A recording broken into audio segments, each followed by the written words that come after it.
La actitud guerrera es una de las premisas más aludidas en el contexto de la sabiduría hiperbórea. Parece ser que algunos que han leído los textos gnósticos han pasado por alto este argumento de vital importancia. No se trata de una metáfora o alegoría abierta a una plural interpretación del hecho, se trata literalmente de una actitud de guerrero. Pero, ¿qué es el guerrero en el siglo XXI? ¿Cómo podemos allanar este paradigma para su mejor comprensión? Entre los virías que tardíamente hemos leído los fundamentos. Al parecer el hecho cultural desplegado hace siglos logró hacer una mella insalvable para su comprensión práctica. Hagamos un breve recuento, sin entrar en hondos detalles, que podrían llevarnos horas enteras dentro de estudios históricos. Entonces digamos que, en épocas pasadas, cuando los hombres combatían con espadas y lanzas, poco más de 200 años, incluso menos, fue la rapidez con la que el pacto cultural se propagó sobre la civilización y su evangelización, la paz, la armonía, el debilitamiento de la guerra, con honor que preparaba a los hombres, no solo para manejar un arma, sino para enfrentarse a la muerte ilusoria, con la certeza de un Valhalla o un cielo, para el guerrero honorable, que nada tiene que ver con el cielo cristiano del Dios uno. La gloria de la victoria del Espíritu, de haber bajado al infierno de la materia y, con el honor de la victoria en sus venas, regresaba a su origen, increado donde estaban los dioses esperándolo. Fue el despliegue del arma del enemigo lo que sepultó estos principios del espíritu. En los países que tuvieron un próspero avance en lo social y tecnológico permitió culturizar al hombre con una velocidad vertiginosa, propio de la manifestación del Kali Yuga, y empeñarse arduamente en domesticar al hombre salvaje, al animal, al bárbaro, metían todo esto en el mismo saco, denominando así a la hostilidad esencial del viria, como hombre incivilizado, como un mero animal salvaje al que había que cazar porque era un peligro para la sociedad, distorsionando la dicotomía que existía entre el animal, hombre y el hombre guerrero o xatrilla. La culturización fue próspera y el hombre a nuestros días ya no sabe nada del honor y del combate, ahora se lucha a distancia. El desvirtuado arquetipo del guerrero de hoy no conoce la cara de su enemigo, se esconden en un cuartel, se esconde en una trinchera, se esconde en un montículo, se esconde en las rocas y espera para asaltar al enemigo. Un combate sin honor ni gloria, luchando por unos intereses que no competen a un pueblo regio, sino a la ley y no a la justicia, de unos pocos con intereses personales que benefician a familias de poder donde se hace gala de la sinarquía más despiadada y cruel. En los países como las Américas más cerca del Antártico, la doctrina y el dogma llegaron con todo el poder arrasador que desmembró a civilizaciones antiguas en su totalidad,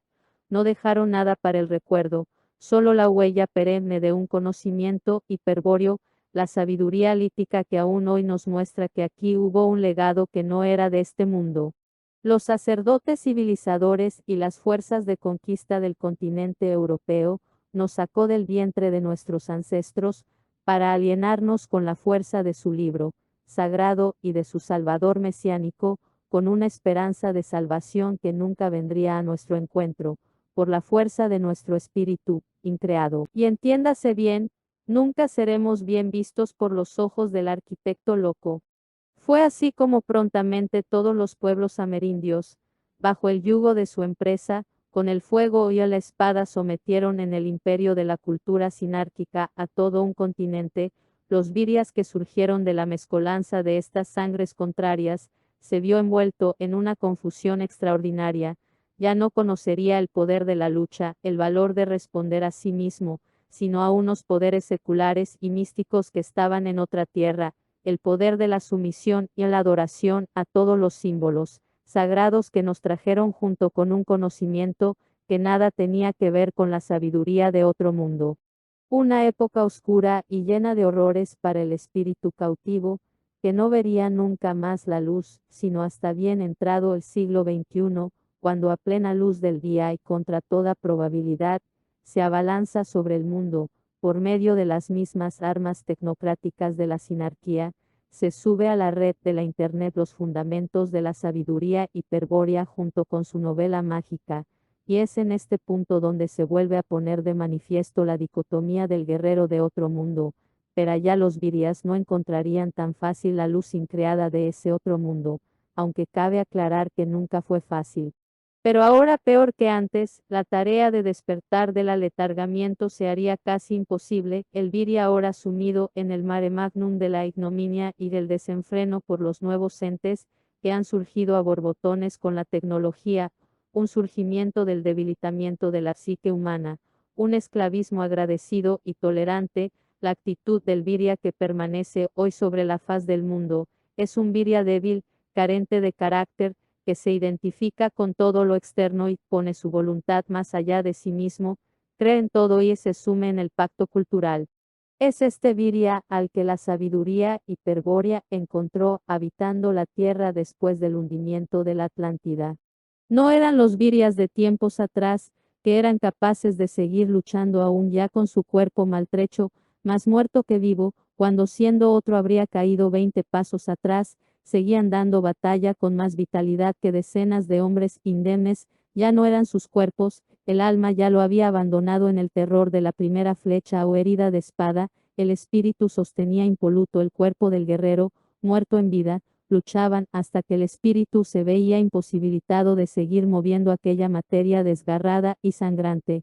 Esta actitud quebraba la valentía del enemigo, el contrario al ver el coraje y a la fuerza de voluntad de aquel guerrero, lo hacía cuestionarse su propia valentía, lo hacía ver como un guiñapo frente a tan magno guerrero, este coraje inquebrantable, este valor salvaje, esta voluntad hostil y irresistible lo convertía en metahumano. Y aquí al afamado berserker, al loco místico transmutado convencido regiamente de que no morirá, lo embargaba el amor, y todo cuanto yacía a su alrededor, se había tornado su enemigo, el objetivo de su destrucción, este estado alterado, no es sinónimo de descontrol. Ya que su voluntad bélica era espontánea, no había mente, solo espíritu, y para esto era el entrenamiento, para templar los pensamientos, para controlar lo anímico, para estar por encima de la psicología, su coraje debía estar exento de todo aspecto anímico, correspondía permanecer por dentro firme y silencioso,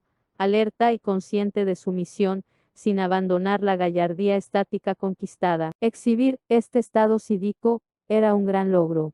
Por lo tanto, toda emoción o pensamiento eran considerados demonios. Uno solo de estos hombres valía por 100 del enemigo. El carisma de uno solo de estos guerreros multiplicaba la voluntad de los otros, los fortalecía en coraje y valor, los irradiaba con su mera presencia, con voz furiosa, que endurecía su corazón y helaba sus venas con el grito de guerra. Guiaban a miles de hombres al fragor de la batalla, proyectaba el valor y la voluntad absoluta de un espíritu, que estaba dispuesto para la victoria, ya sea en este mundo o en el otro. Era una victoria tanto ganar en la batalla como morir con honor y entrar al Valhalla. El guerrero no se aferraba a la vida, sabía que esto era solo un mal viaje del que pronto habría de salir, y se propiciaba la salida con honor y valor, marchando orgulloso por la negrura infinita, con una actitud graciosa, se llegaba al origen. Pero eso eran otros tiempos. El arquetipo del guerrero de antaño yace perdido en la inconmensurable memoria de la sangre, y este rastro sepultado por la cultura, del que carece el viria de hoy para afrontar si es que conquista de nuevo el valor, el fin de la historia. ¿Y por qué es necesaria esta actitud guerrera para adentrarse en la sabiduría hiperbórea? Respuesta: porque la sabiduría hiperbórea no es un conocimiento lúdico, ni sacro, no es algo que tengas que saber, y ya.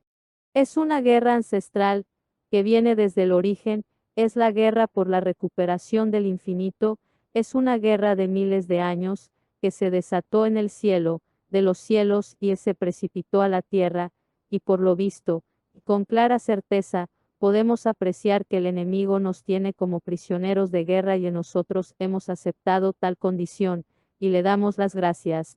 Entonces, la sabiduría hiperbórea es el arte bélico de la guerra esencial. Al principio, los que resistieron y quisieron apoderarse del mundo, amotinarse dentro de esta cárcel, los primeros que aún no habían reencarnado, que poseían la sangre pura, pero muchos fuimos derrotados, y van estrechando nuestra voluntad, nos fueron degradando hasta lo que hoy somos, un mal chiste de aquellos guerreros, que quisieron liberarnos, quizás tú, ahora, eres uno de ellos, pero aún no lo has descubierto. Es hora de volver a casa.